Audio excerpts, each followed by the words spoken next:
Hello everybody, I'm Gwen Campbell-Mindes. Welcome to Gwen Aimlessly Chatters About Real Literature, also known as books my dad, who has a PhD in English literature, thinks I should read because reading them improves my understanding of good literature. So, it's certainly been a bit since I was doing stuff other than, Enchanted Forest Chronicles. Well, I did a Cat Who book last time, but, those are almost not anything really at this point because, hey, we're on book number 20-something, and there's more to go. But you're not here about that. You are here, in theory, to hear me talk about real literature.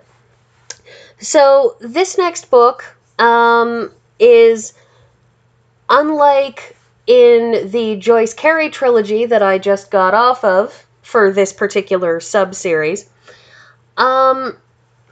which has 2 books that nobody remembers and 1 book that people study in school.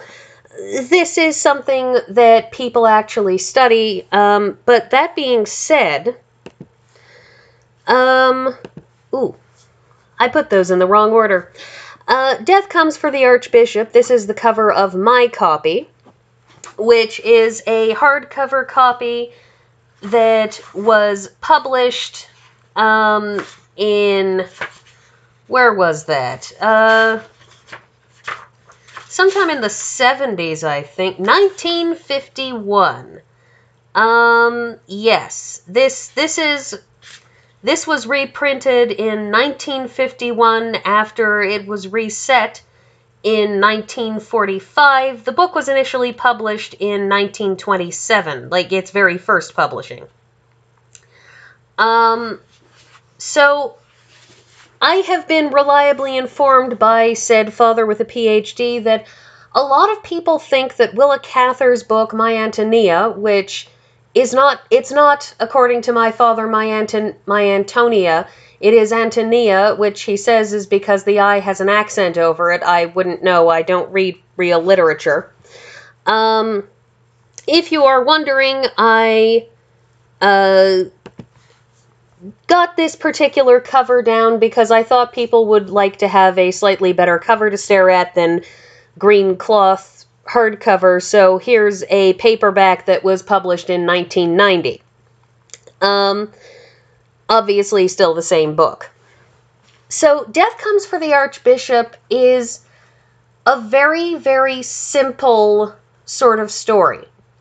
It is fiction, of course, but what happens in this book is it is the story of a bishop in the New World, in Mexico, in recently American-occupied Central North America, who is given a diocese by the Catholic Church because they want to take back their people, their missing flock.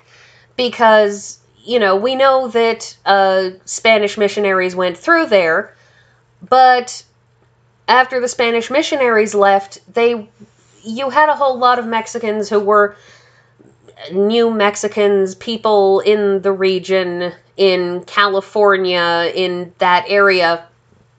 You had a lot of people who were ostensibly Catholic, nominally Catholic, mostly Catholic, but they had been separated from the Mother Church for so long that they were kind of doing their own thing.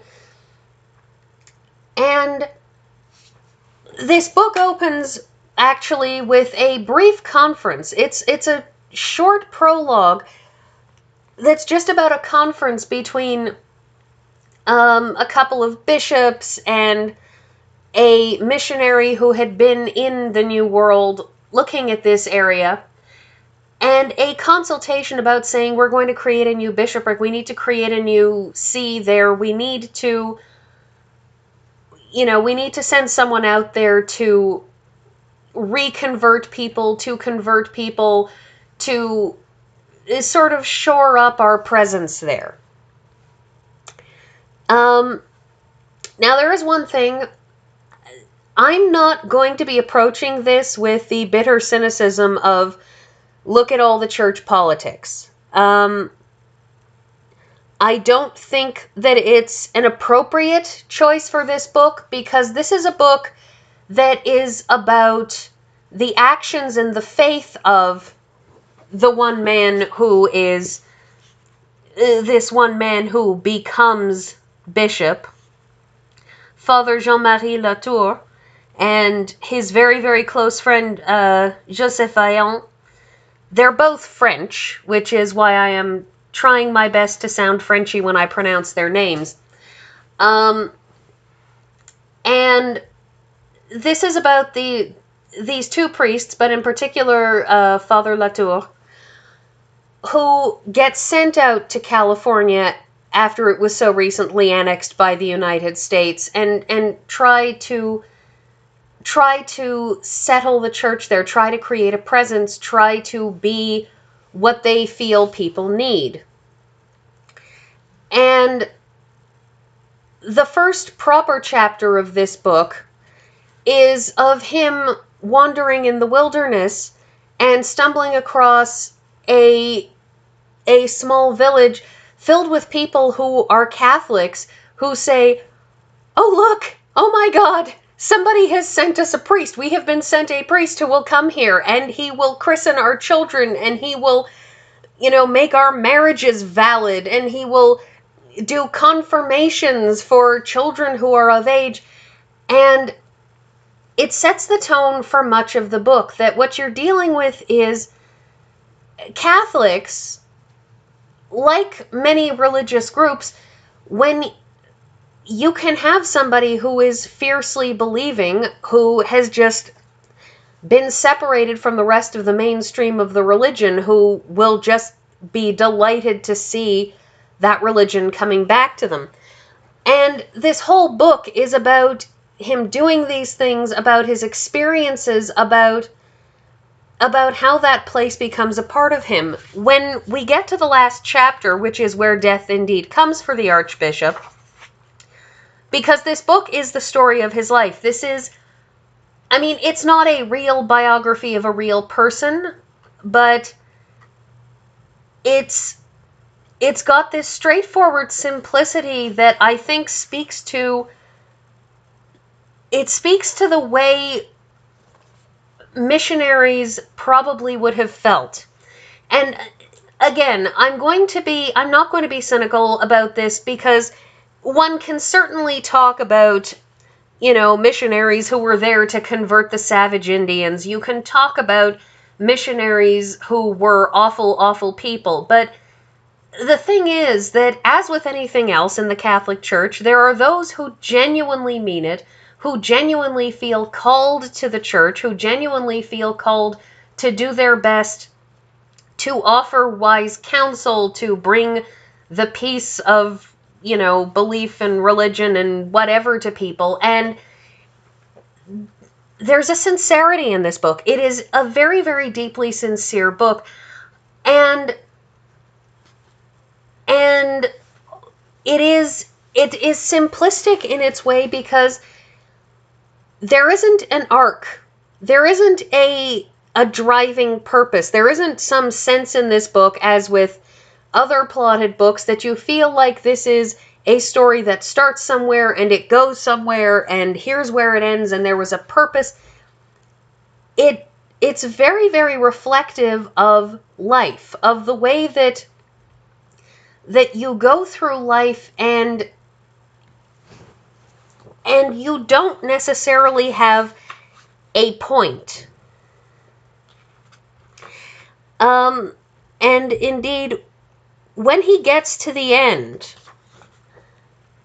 he starts reflecting on how his mistakes, on how accidents and mistakes and all sorts of things, that they sort of seem to evaporate and not become important anymore. And it's it is a book that it could possibly make you cry at the end. And it's very, very hard to describe something like this because it's a book of incidents and moments and things that happen. It reads a little bit like how you would tell the story of your own life. You don't tell the story of your life by remembering every single moment or stringing it together into something with a point. You remember your life in incidents, in that thing that happened that time, and this thing that happened the other time, and just these are the things that happened to me in the order that they happened. I am going to say that I am deeply intrigued by the fact, by something that is totally unrelated to the actual Willa Cather novel, which is, in my edition at the end, I have a note on the type in which this book is set, which talks about Pierre-Simon Fournier, Le Jeune, that means junior, who designed the type, is the son of Jean-Claude Fournier, type founder, and it's all about Pierre-Simon Fournier and how he became a famous typesetter and engraver of type things, and that he assisted Madame de Pompadour in setting up an amateur press at Versailles, and published works on woodcutting and printing, and Benjamin Franklin had his grandson instructed in type founding by Fournier. It's an interesting little biography of the typesetter, which I think speaks to something that a lot of us forget in this modern age of print, which is that there was a time when people needed to set each individual letter and needed to put down a sheet of paper by hand and roll a thing over it and pull it up, and that was how you printed a single page. We sometimes forget this in the modern age, that there are actual people who were historically important in the mere process of printing, and people that, go beyond what's his name that invented the printing press in 14 whenever it was. I never remember his name. That guy. You know that guy. So death comes to the Archbishop. It's such a sad and reflective and yet joyful book. There is a lot of joy in this book. There's a lot of remembering of the joy that a deeply religious person can take in just prayer. There is a moment in this book where he walks into a church late one night and he sees a Mexican woman who is kneeling beside the altar praying, who has been effectively, in practical terms, enslaved by an American family. She's not actually a slave, not technically a slave, but as with so many domestic servants across the years, across the centuries, she has nowhere to go and no way to escape, and they will not let her go. But they also will not let her have the religious freedom to be part of the Catholic Church. Because, of course, as we all know, the Catholic Church is evil. Just ask any Protestant. And he's there to see the joy she takes in being able to pray openly and being able to be in the Catholic Church in this brief moment she's stepped away. And it's a moment of uplift. And it's a feeling that is conveyed so well in this book, but through simple words. And I can't convey enough the importance of reading this book without being cynical, without letting politics or anything else absorb how you look at it. And I'm out of time on this, so thank you, and I'll see you next week.